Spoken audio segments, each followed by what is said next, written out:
Subscribe করুন Bengali রান্নার recipe চ্যানেলকে আর বেল আইকনে প্রেস করুন নতুন নতুন ভিডিও সবার আগে দেখার জন্য।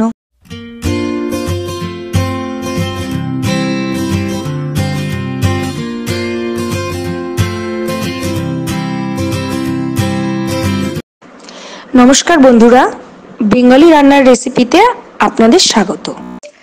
আজ আবার চলে এসেছি বেঙ্গলি রান্নার রেসিপিতে নতুন কিছু রেসিপি নিয়ে। দুর্গাপুজো শুরু হয়ে গেছে, আজকে চতুর্থী। সবাইকে শুভ শারদিয়া। পুজো খুব ভালো কাটুক। পুজোর ছুটি প্রায় শুরু হয়ে গেছে। পুজোর ছুটি মানেই ঠাকুর দেখা, প্যান্ডেলে প্যান্ডেলে রাত জেগে গল্প আড্ডা সব কিছু। এর ফাঁকে ফাঁকে পেট পুজোটা তো আর বন্ধ রাখা যায় না, সঙ্গে পেট পুজোও। আর সেই গল্প আড্ডার ফাঁকে ফাঁকে যদি ব্রেকফাস্টটা লুচি আর আলু চচ্চড়ি হয়ে যায় তাহলে কিন্তু মন্দ হয় না। আজকে আমাদের রেসিপি সেই লুচি আর আলু চচ্চড়ি। তাহলে এবার আমরা দেখে নেব লুচিটা। প্রথমে দেখে নেব আমরা কিভাবে বানাতে হচ্ছে আর কি কি লাগছে। এবার আমরা দেখে নিই লুচি বানানোর জন্য আমাদের লাগছে ময়দা আর সাদা তেল। তাহলে এবার দেখে নেব লুচি কিভাবে বানাতে হচ্ছে। আমি এখানে ময়দা নিয়েছি ছোট কাপে 2 কাপ মতো। আমরা একটু ময়ম দেব, সেজন্য প্রথমে একটু চিনি দিচ্ছি, একদম অল্প। আর দেব সাদা তেল,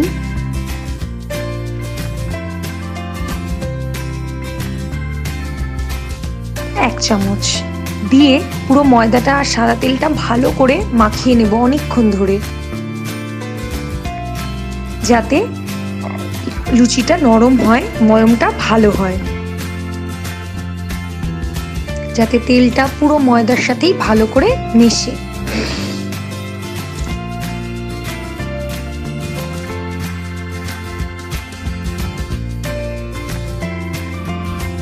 ভালো করে তেলটা ময়দার সঙ্গে মাখানো হয়ে গেলে কিন্তু ময়দাটা বেশ একটা সফট হয়ে আসবে।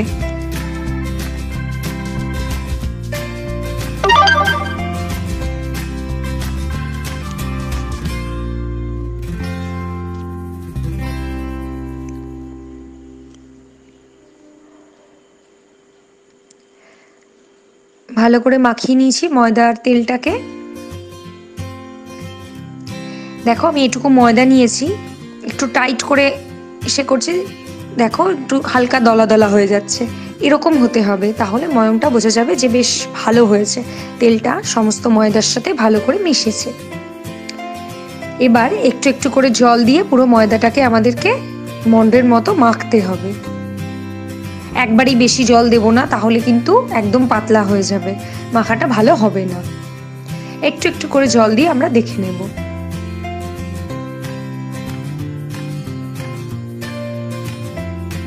পুরো মাখাটা যখন হয়ে যাবে বাটির গায়ে কিন্তু একটুও লেগে থাকবে না।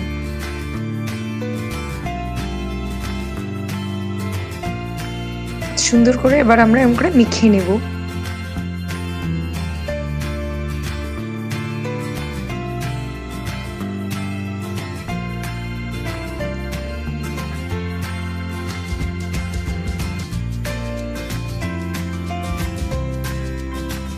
অনেকক্ষণ ধরে ভালো করে বেশ সফট করে আমরা ময়দাটা মাখবো। দেখো মাখতে মাখতে কিন্তু দেখতেই অন্যরকম হয়ে গেছে। ভালো মাখা হলে সেটা তোমরা দেখেই বুঝে যাবে আর খুব সফট হয়ে যাবে। দেখো বাটির গায়ে কিন্তু একটু আর লেগে নেই। ভালো মাখা হলে এটাই হয়, যেহেতু প্রথমে ময়ম দেওয়া তেল দিয়ে। এই দেখো বাটিটা।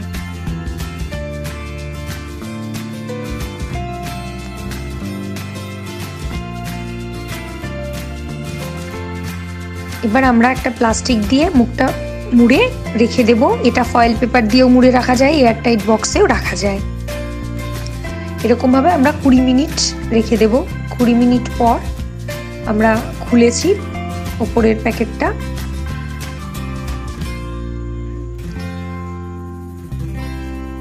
এবার দেখো কিরকম সফট নরম হয়ে এসছে, একদম নরম তুলতুলে হয়ে গেছে সুন্দর হয়ে। এবার আমরা যেরকম সাইজের লুচির গোলা করতে চাই ছোট ছোট করে গোলা করে পুরোটা রাখবো। আমি পুরো ময়দাটারই এবার এরকম গোলা করে নিচ্ছি।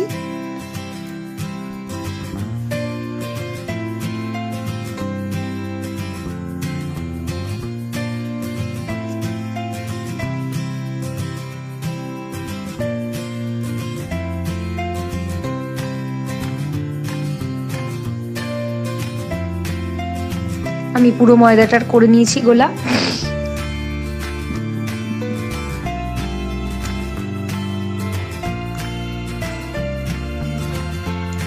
এবার আমরা লুচিটা বেলবো।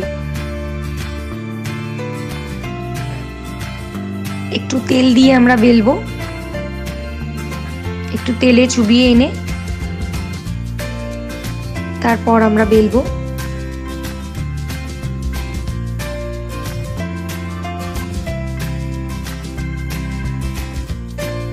কোনো দিক মোটা কোনো দিক পাতলা এরম যেন না হয়, সব দিকটা যাতে সমান হয় ওই জন্য সুন্দর করে আমরা বেলে নেব।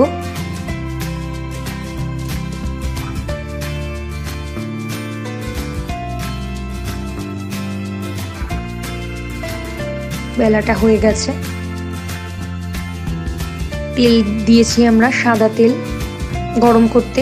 তেলটা কিন্তু একটু গরম হলে হবে না, খুব ভালো করে গরম হতে হবে, তবেই লুচিটা ছাড়লে লুচিটা কিন্তু বেশ ফুলবে।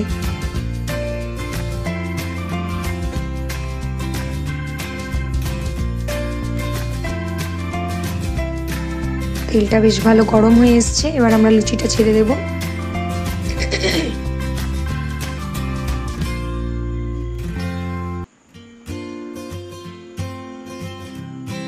দেখো লুচিটা কিরকম ভাবে সুন্দর করে ফুলছে। একটু উল্টে দেব,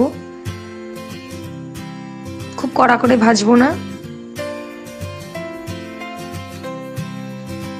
তেলটা ঝাড়িয়ে তুলে নেব।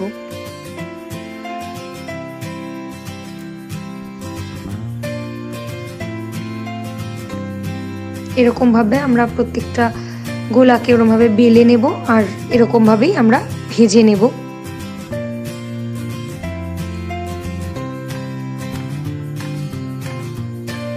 তেলটা ভালো গরম হলে আর ময়দার মাখাটা ভালো হলে কিন্তু প্রত্যেকটা লুচি ফুলবে।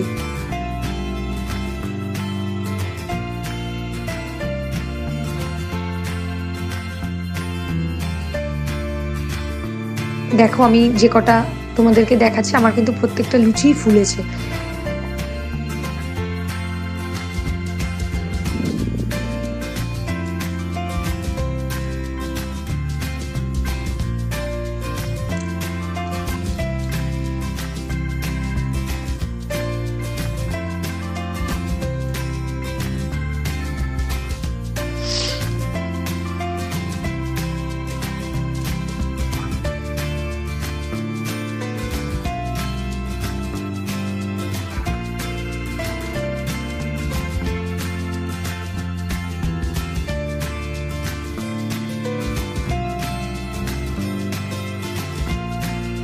এরকম ভাবে আমি সবকটা লুচিকে এরকম ভেজে রেখেছি, দেখতেই পাচ্ছ তোমরা।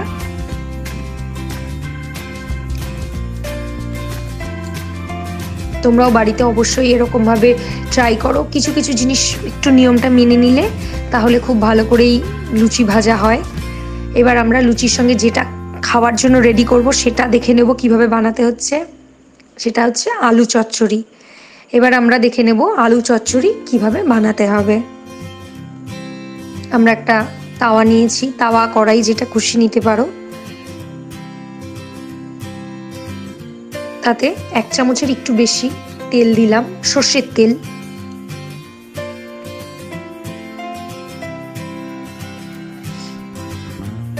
তেলটা একটু গরম হোক।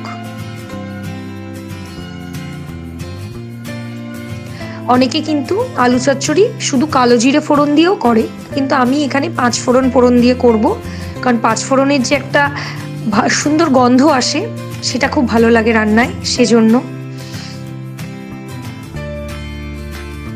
তোমরা দুভাবেই ট্রাই করতে পারো, কালো জিরে ফোড়ন দিয়েও করতে পারো শুধু, আবার 5 ফোড়ন দিয়েও করতে পারো।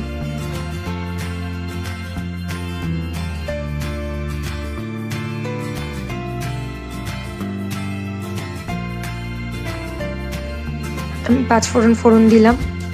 এখানে চাইলে শুকনো লঙ্কা তেজপাতাও তোমরা ফোড়ন দিতে পারো, কিন্তু আমি দিইনি, আমি একদম সিম্পল ভাবে রান্নাটা করছি।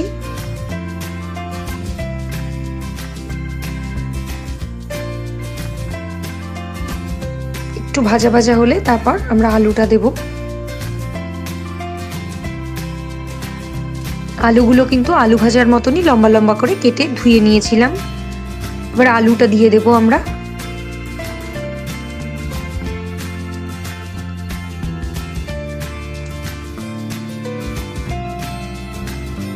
এর মধ্যে একটু নুন দেব, তাতে আলুটা সেদ্ধ তাড়াতাড়ি হবে, আর আলুর ভেতরেও ভাজা হওয়ার সময়, সেদ্ধ হওয়ার সময় নুনটা যাবে। একটু নেড়ে চেড়ে ঢেকে দেব। আলু কিন্তু আমরা একবারে পুরোটাই ভেজে নেব না, এখানে আমরা 80% মতো আলুটা ভেজে নেব, তার কারণ পরে পেঁয়াজ টমেটো যখন ভাজবো তখনও কিন্তু আলুটা ভাজা হবে। একটু ঢেকে দেব।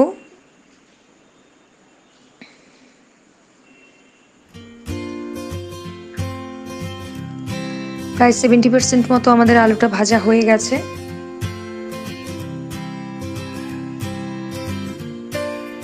একটু চেক করে নেবে তোমরাও।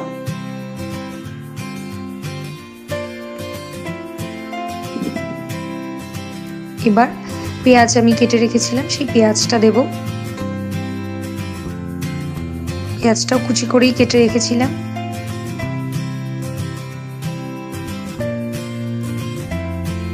কাঁচা লঙ্কাটা দিলাম, কাঁচা লঙ্কাটা আমি চিড়ে দিয়েছি।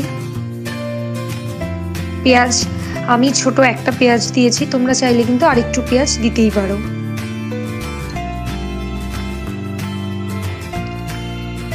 এবার আলুর সাথে সাথে পেঁয়াজটাও আমরা ভেজে নেব। একটু ঢেকে দেব যাতে পেঁয়াজটা একটু সেদ্ধ সেদ্ধ হয়ে আসে।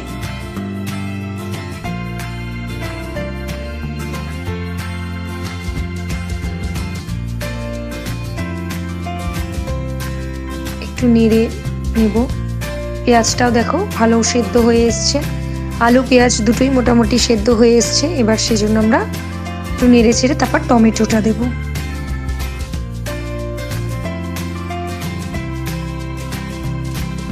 টমেটো কুচি দিলাম, আমি একটাই টমেটো কুচি দিয়েছি, দিয়ে দেব। এবার টমেটোটাও ভালো করে মিক্স করে দেব।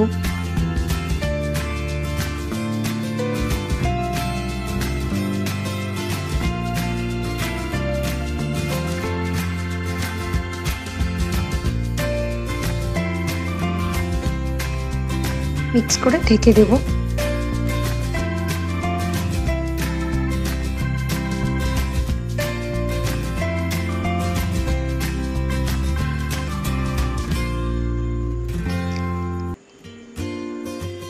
একটু পর একটু চেক করে নেব টমেটোটা সেদ্ধ হয়েছে কিনা, কারণ আলু আর পেঁয়াজটা সেদ্ধ হয়ে এসছে, আগেই আমরা দেখে নিয়েছি। টমেটোটাও সেদ্ধ হয়ে এসছে, কিন্তু আর একটু হলে ভালো হয়।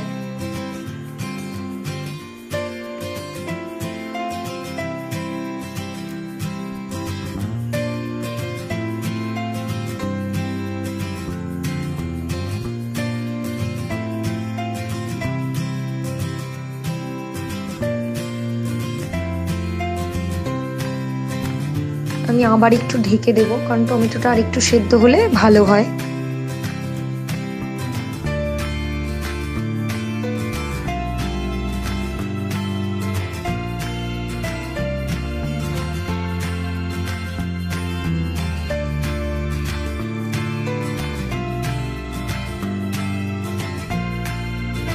একটু নেড়ে নেব। এবার টমেটোটা পুরোপুরি সেদ্ধ হয়ে গেছে।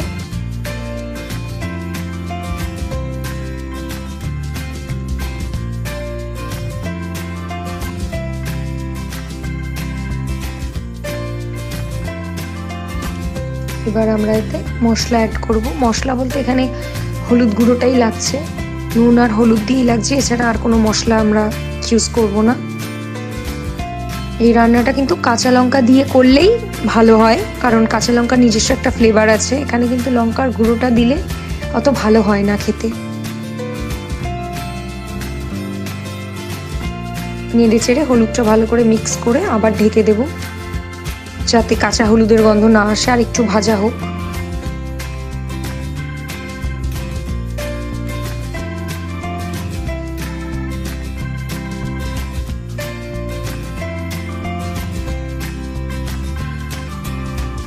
দেখো এবার হলুদটাও ভালো করে বেশ মিশে গেছে আলু, পেঁয়াজ, টমেটোর সাথে। এবার আমরা এতে একটু জল অ্যাড করব। খুব বেশি জল অ্যাড করব না, কারণ এটা কিন্তু কেউ ঝোল খায় না, খুব অল্প একটু একটু ঝোল ঝোল খায়, তাই জন্য একটু জল অ্যাড করলাম আমরা, করে ঢেকে দেব যাতে জলটা ফোটে আর কষেও আসে।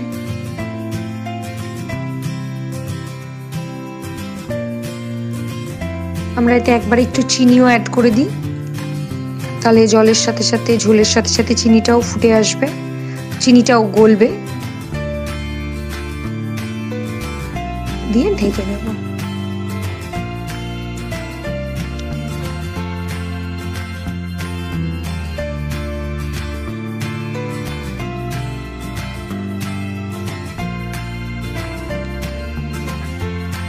দেখো ঝোলটাও অনেকটা টেনে এসছে, একদম বেশি ঝোল ঝোল ব্যাপারটা নেই, একটু মাখো মাখো হয়ে এসছে চচ্চড়ি, একদম ড্রাইও করা যাবে না।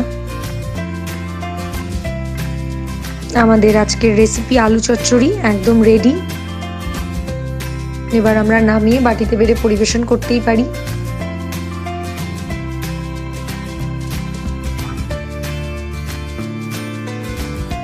আমরা বাটিতে ঢেলে পরিবেশনের জন্য রেডি করে নিয়েছি।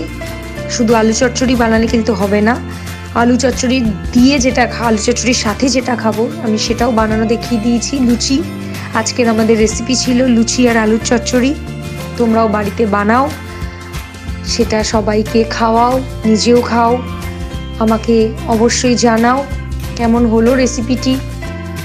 তোমাদের আরও কি কি রেসিপি তোমরা দেখতে চাও সেটাও আমাকে জানাও। আমি অবশ্যই সেই রেসিপিগুলোও তোমাদেরকে বেঙ্গলি রান্নার রেসিপি চ্যানেল দেখানোর চেষ্টা করব অবশ্যই। আরও এই সপ্তাহে আমাদের যেহেতু দুর্গাপুজো স্পেশাল কিছু রান্না রয়েছে এই বেঙ্গলি রান্নার রেসিপি চ্যানেলে। তোমরা চোখ রাখো আমাদের এই বেঙ্গলি রান্নার রেসিপি চ্যানেলে, তোমাদের জন্য থাকছে কিছু কিছু স্পেশাল রেসিপি। সুস্থ থাকুন, ভালো থাকুন, সবার পুজো খুব ভালো কাটুক।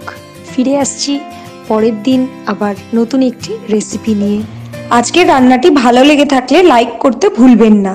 রান্নাটি কেমন লাগলো অবশ্যই কমেন্ট করে জানাবেন। আপনাদের কোনো মতামত জানাতেও প্লিজ কমেন্ট করুন। আরও নতুন নতুন রান্না দেখতে হলে এই চ্যানেলে সাবস্ক্রাইব করুন।